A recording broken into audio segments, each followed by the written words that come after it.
የክረምት ወራት መጠናቀቅን ተከትሎ በርካታ የኢትዮጵያ ብሔር ብሔረሰቦች የዘመን መለወጫ የአዲስ ዓመት በዓላቸውን ያከብራሉ። በየአካባቢው መጪው ዓመት ብሩህ እንዲሆን የሚመኙበት መልክም አለው። ዛሬ በትርታ ጆሊ መሰናዷችን የኢሬቻ በዓል መቃረብን ተከትሎ በተለይም ደግሞ በኦሮሞ ማህበረሰብ ዘንድ ትልቅ ቦታ የሚሰጠው ይህ ኢሬቻ የአደባባይ በዓል ምን አይነት አልባሳት በወቅቱ ይለበሳሉ፣ እንዴት ያሉ ናቸው የሚለውን ጉዳይ ወደ እናንተ ያስቃኛል። የኦሮሞ ማህበረሰብ በመስከረም የመጨረሻ ቀናት የኢሬቻ በዓልን በድምቀት ያከብራል። በአዲስ አበባ የሚከበረው የኢሬቻ በዓል ሆረ ፊንፊኔ የሚል ስያሜ ሲኖረው በቢሾፍቱ የሚከበረው የሆረ አርሰዲ የሚል ስያሜ ተሰጥቶታል። ኢሬቻ እንደየአካባቢው ማህበረሰብ አገላለጽ ከሆነ ለፈጣሪ ምስጋና የሚቀርብበት እንኳን ከጨለማው ዘመን ወደ ብሩህ ዘመን አሸጋገረን ብለው የኦሮሞ ሕዝብ የሚደሰትበት በዓል ነው። ታዲያ በዓሉን ከሚያደምቁት ጉዳዮች መካከል የባህል አልባሳት ቀዳሚ ተጠቃሽ ናቸው። በተለይም ደግሞ በዓላት ሲከበሩ አልባሳትና ምግብ ትልቅ ቦታ ያላቸው ሲሆን የአደባባይ በዓላት ሲሆኑ ደግሞ አልባሳት ቀዳሚውን ስፍራ ይዛሉ። የበርካታ ባህሎችና ትውፊቶች እንዲሁም ወጎች ባለቤት የሆነው የኦሮሞ ሕዝብ በተለያዩ አካባቢዎች የሚለበሱ አልባሳት አሉት። በየአካባቢው ማህበረሰብም የራሳቸው ስያሜ እንዳላቸው ይነገራል። የአርሲ፣ የቦረና፣ የወለጋ፣ የሸዋ፣ የጅማ፣ የሐረርጌ ወዘተረፈ በርካታ ናቸው።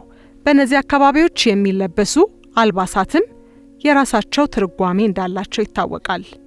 ከቀለም ምርጫው ጀምሮ ቀለማቱ የሚዋሃዱበት መንገድ እንዲሁም አለባበሱ ለወጣት፣ ለሽማግሌ፣ ለህፃናት የራሱ የሆነ ቦታ አለው። እንደ ኢሬቻ ያሉ የአደባባይ በዓላት ራስን ለመግለጽ ምቹ አጋጣሚ መሆናቸውን የአካባቢው ተወላጆች ይናገራሉ። የአካባቢያችንን ማንነት ለብሰን የምንመጣው ራሳችንን ስለሚገልጽልን ነው ሲሉም ይናገራሉ። አሁን የተለመደው ደግሞ በቡድን በመሆን አንድ አይነት አልባሳትን ለብሶ ደምቆ መታየት ነው። ባህልን በአደባባይ ለማስተዋወቅና በተለይም የመጡበትን አካባቢ ውክልና ለማሳየት እንደ መልካም አጋጣሚም ይወስዱታል። የበዓሉ ታዳሚዎችም በኢሬቻ ራሳቸውን፣ አካባቢያቸውን ሊገልጽላቸው የሚችል አልባሳት ይጠቀማሉ። ከአልባሳት ባሻገር ግን ሴቶች ጌጣጌጦችን በብዛት የሚጠቀሙበት በዓልም ነው የኢሬቻ በዓል።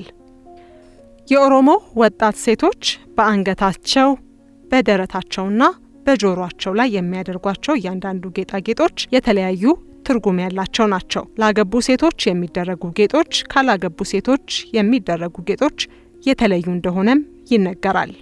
ከነዚህ ጌጣጌጦች ባሻገርም ሴቶች በወገባቸው የሚያገለድሟቸው ቁርበቶች በጌጥ እንደሚዘጋጁም ነው የአካባቢው ተወላጆች የሚናገሩት። ለአብነት ያህል የጉጂ ማህበረሰብን አለባበስ ካነሳን ሴቶቹ ከአልባሳታቸው በተጨማሪ በቁርበት መልክ ነገር ላይ ጌጣጌጦችን በመሰደር ወገባቸውን ይታጠቁበታል። በእጅ የሚንጠለጠሉ ጌጦችና አነስተኛ እቃዎችንም ይዞ መንቀሳቀስ በጉጂ አካባቢ የተለመደ ነው። ቡቂ ኢሳ በመባል የሚታወቀውና በእጅ ተንጠልጥሎ ሴቶቹ በሚሄዱበት ሁሉ ከአልባሳቶቻቸው ጋር ደምረው ይዘውት የሚንቀሳቀሱት ቅል መሳይ ነገርም በውስጡ ቅቤ እንደሚቀመጥበት የአካባቢው ተወላጆች ይናገራሉ። ይህም ቅቤ ዓላማው ያገባች ሴት ባለቤቷ ከውጭ በሚመጣበት ጊዜ እግሩን አጥባ ቀብታ እንድትቀበለው ለማድረግ ነው ይላሉ።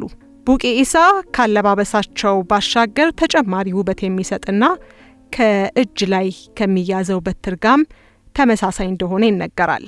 እንግዲህ አሁን አልባሳቱ በተሻለ መልኩ በዲዛይን ተሰርቶ ሲቀርብ ይታያል። ወጣት ዲዛይነሮች አልባሳቱን ወዛቸውን ሳይለቁ የድሮውን ውበት በጠበቀ መልኩ እንደ አዲስ እያዘጋጁት ይገኛሉ።